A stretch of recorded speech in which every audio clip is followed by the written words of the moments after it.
Binigyang diin naman ni Buhi Municipal Mayor Ray Lacoste na hindi na umano o hindi umano gagamitin ang 320 million pesos na planong i-loan ng kanilang lokal na pamahalang para sa kanyang kampanya ngayong darating na eleksyon. Sa personal na panayam sa alkalde, nilinaw nito na noong taong 2022 pa nang magsimula ang ideyang paghiram sa bangko ng naturang halaga, kung saan mayroon o ngayong taon lamang umano umusad ang plano.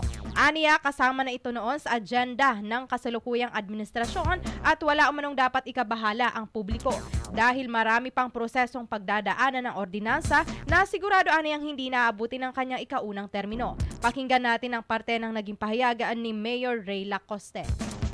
Kan 2022 pa ini. 22 ko kaibanan ni kan executive and legislative agenda. 2020 ito pa pag-assume ko kaibanan yan sa 10-point agenda kan lokal na gobyerno sa takuyang administrasyon.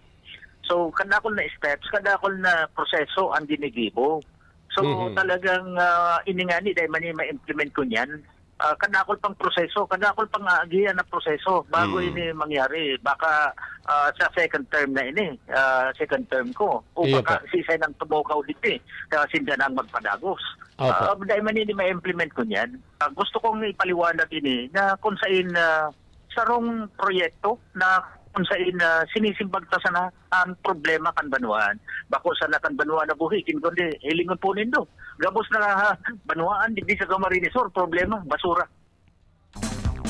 Ang bayan ng Buhi ay ang kauna-unahang munisipyo o munisipalidad sa Rinconada area na nagplanong magpatayo ng sanitary landfill.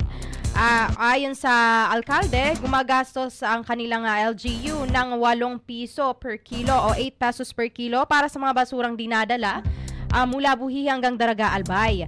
At habang tumataas umano ang populasyon ay dumadami rin ang basura. Kaya't ang proyekto sa sanitary landfill ang kanilang nakikitang solusyon dito. Gaganapin ang pampublikong pagdinig o public hearing para sa kanilang iminumungkahing ordinansa na may kaugnayan na rito ngayong araw o mamayang hapon, 1:00 ng hapon sa Legislative Building, Sangguniang Bayan Session Hall ng naturang bayan.